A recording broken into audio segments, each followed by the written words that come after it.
Good evening and thanks for joining us. I'm Josh Rowe. And I'm Latricia Thomas. Tonight, a different perspective on that pension debate that is rocking the city of Chattanooga. That debate apparently behind the rash of retirements filed by city police officers and firefighters, including Police Chief Bobby Dodd. News Channel 9's Calvin Sneed spoke today with one of Dodd's predecessors for his take on the matter. Calvin, what did you learn?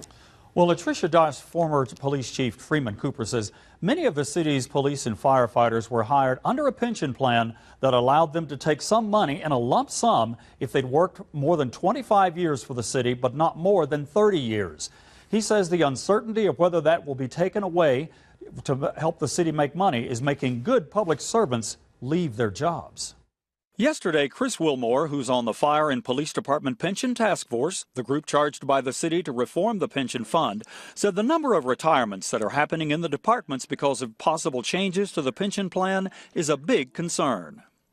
Well, I mean, obviously there's there's apprehension because of the, nobody knows what the outcome is going to be, and they worked hard for these benefits and they want to make sure that they're secure. Today, former Chattanooga Police Chief Freeman Cooper said the number of police officers and firefighters retiring before the changes are made is making the situation get worse. We changed benefits, changed what people planned, came here, planned what they're going to retire for.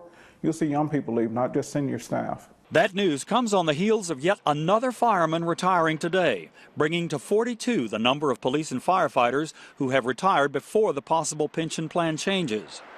Although Mayor Andy Burke has extended the deadline for the pension task force to make its recommendations, Cooper predicts the number will jump dramatically.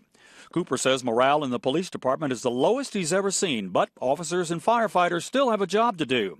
But if you call them to your home, he says they deserve the right to not have to worry about their futures. If the uncertainty is going to roll over into 2014 of what that pension is going to be for people are going to leave before 2014 get here. Now, I'm told that police officers and firefighters are being urged to give the pension reform process a chance to work out. But former Chief Cooper says the damage is getting worse. Josh?